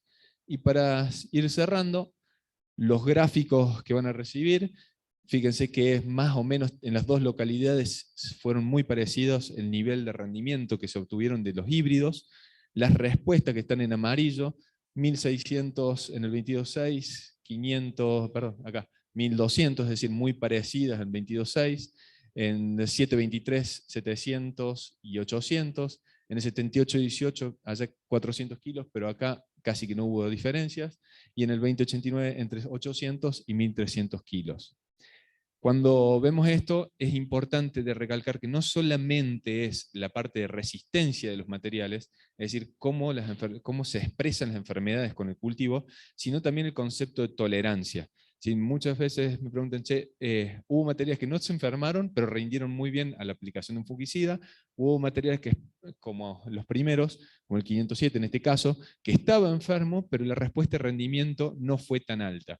Y eso es una de las cosas que debemos trabajar, y todos los semilleros, cada vez que largan un material, debemos tener más información, y por eso está bueno ir viendo esto de los últimos materiales de mayor utilización en la zona, cómo se comportan, porque se puede decir, una de las formas en la que se utiliza para entender esto es si son responsivos o no son responsivos. Es una palabra que no me gusta, pero sí está más relacionada a la capacidad de tolerar o no tolerar enfermedad. Es qué mecanismos de resistencia utilice para defenderse de ese hongo y para seguir produciendo. Hay materiales que con el mismo nivel de enfermedad, uno rinde 10.000 y el otro rinde 9.000, en las mismas condiciones. Y ahí hay diferencia de tolerancia, es lo que tenemos que empezar a ver acá. Para cerrar, de estas respuestas económicas, y yendo a ese ejemplo de esos últimos 10 años, evaluaciones de estos últimos 10 años, vemos que en 180 casos en los que estuvimos materiales susceptibles o moderadamente susceptibles, aplicados y no aplicados, esas son las respuestas en rendimientos si tenemos un costo de aplicación de alrededor de unos $30. Lo mismo si tenemos material resistente o moderadamente resistente, pero quiero llegar al gráfico final, que es este, ¿sí? Que representa la severidad. Fuera de la enfermedad que fuera, ¿sí? En casi 700 casos evaluados, cuando tenemos materiales susceptibles o moderadamente susceptibles, en el 70% de los casos tenemos respuesta económicamente positiva. Cuando estamos con materiales resistentes o moderadamente resistentes, eso baja, ¿sí? Dependiendo de cómo es el material, pero siempre que tengamos severidades de roya, de tizón o cercospora mayor al 1,5% en esas hojas de mayor importancia, estamos arriba del 60% de probabilidades de tener respuestas económicamente positivas. Y eso cuando tenemos un 30 por $30 de costo. Este año, ¿sí? Además de tener muy buenos rendimientos, tuvimos el costo de indiferencia de utilización de fungicida más bajo histórico, que eso también nos ayuda a subir un poco esta toma de decisión. Para seguir prestando atención, tuvimos problemas de pudrición de espiga y tallo con Fusarium, pero bastante diplodia, ¿sí? Con la pudrición blanca, que ahora se llama estenocarpela para tenerlo en cuenta. Tenemos en materiales la combinación de cercospora y tizón, eso lo tenemos que tener en cuenta como una situación problemática. Mancha blanca que viene creciendo todas las campañas como un nuevo patógeno que ya se instaló en la zona, y tenemos que ver en qué momento puede llegar a ser tan perjudicial como es en sur de Brasil o como está haciendo en algunas zonas del NOA. Bueno, y el secado anticipado y la pudrición blanca. Estas dos enfermedades me consultaron mucho esta campaña, ustedes las recibieron en el informe fitosanitario como dos de las novedades, las venimos viendo siempre, que está Physoderma y Cabatiela. Son enfermedades que son menores, que normalmente a nivel internacional no tienen o no generan pérdidas de rendimiento de importancia, pero para que las tengan en cuenta porque cada vez la vemos más y hay mayor cantidad de consultas. No se utilizan al momento fungicidas para su control, pero sí para que tengamos en cuenta esta señorcita que apareció en esta campaña después de más de 80 años que no la venimos registrando en Argentina, el carbón de la panoja causado por Sporisorium relianum, ¿sí? Muchos o casi todos ustedes han recibido un informe especial que realizamos específicamente de esta enfermedad, pues estuvimos trabajando con Senasa y con distintos INTAs, una enfermedad que encontramos yendo a ver unos ensayos más hacia el sur de Córdoba, pero que también la vimos al norte de Córdoba, en Cañada de Luque, también la veía la gente del IPAVE en esta campaña también. Es una enfermedad que es totalmente distinta al carbón común que nosotros vemos siempre. Esta es una enfermedad que está en los lotes, queda en el suelo, puede ir por semilla, y el problema es que planta que afecta, fíjense esta espiga, planta que no produce. Y a ver si el video pasa. No me pasa el videito, porque es realmente choqueante. No sé si lo podemos... Sí, desde acá. A ver. Fíjense cómo se cosechaba. Esa era la cosecha del lote, que no se prendió fuego a la máquina. Son las esporas de la planta, el 70% de incidencia del lote perdido completamente las plantas que afecta, planta que muere. En algunos países, como en Estados Unidos, esta es una enfermedad que si se detecta, no solamente se saca la planta, sino que son los 2 metros alrededor hasta de suelo, 20 centímetros y se incinera, para que veamos la importancia que tienen. Acá venimos, como siempre, un poquito más atrasados con toda esa toma de decisiones y toda esa situación, pero el problema es que está distribuida ya de las últimas 2 campañas. Ahora se distribuyó de una manera que nos sorprendió. Tengámoslo en cuenta, empiecen a verlas temprana. Y de paso, aprovecho para hacer el chivo. Esta tarde voy a estar coordinando en el Congreso Argentino de Fitopatología el módulo de enfermedades de maíz. Justamente vamos a tener una parte, unos 15-20 minutos, que vamos a estar mostrando datos y resultados específicos de esa enfermedad. Y de todas las otras hay un poco de bacteriosis, de espiroplasmas, de mancha blanca con resultados de Brasil. Así que cualquier cosa los esperamos esta tarde a las 5:30 de la tarde en el Congreso. Tienen el link, yo se los he pasado. Muchas gracias. No. Lo sabía. Doctor Tino. Bueno, vamos a acompañarte hoy a la tarde, por supuesto. Te hago una pregunta. Tenía otra, pero esta me golpeó más. ¿Es un solo año de evaluación, pero hay alguna tipificación de híbridos o ataca a todos por igual? Hasta ahora no hay tipificación de híbridos. Lo que hemos visto fue en distintas zonas y a todos los híbridos que había en el momento. Hay en un solo campo, justo había un ensayo de 7 híbridos y vimos que había algún comportamiento diferencial. El tema es que también este hongo va a cambiar dependiendo si el tratamiento fungicida que tenía ese tratamiento de semilla tiene algunos ingredientes activos, principalmente algunas carboxámidas que lo controlan. Todos los otros que andan dando vueltas no lo controlan. Bien, Tino, ¿tenemos preguntas?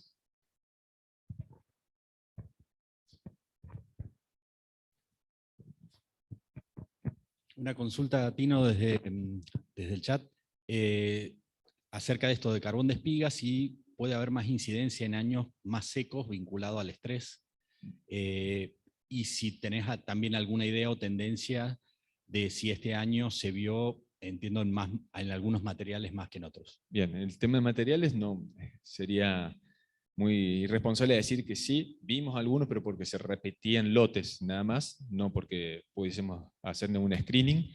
Estamos trabajando en un trabajo ¿cómo se llama? Disciplinario, en el cual sí se están evaluando todas esas cosas, y este año vamos a estar juntamente, bueno, la gente KWS nos está aportando un poco de operatividad para hacerlo en unos lotes de alta presión, que aprovecho a agradecerles. Y por otro lado, con respecto del año seco, sí, esa enfermedad está en el suelo, las esporas, las teliosporas están en el suelo, y cuando germina la plántula es el momento en el que va a infectar, tanto en la radícula o en el hipocótilo, principalmente en la radícula. Cualquier situación de estrés al momento de la germinación es lo que facilita la entrada de este patógeno, así que un estrés, un año niña, año seco, puede ser más complicado. Gracias, Tino. No sé si por el chat o acá en el salón tenemos alguna pregunta. Bueno, si no, muchas gracias.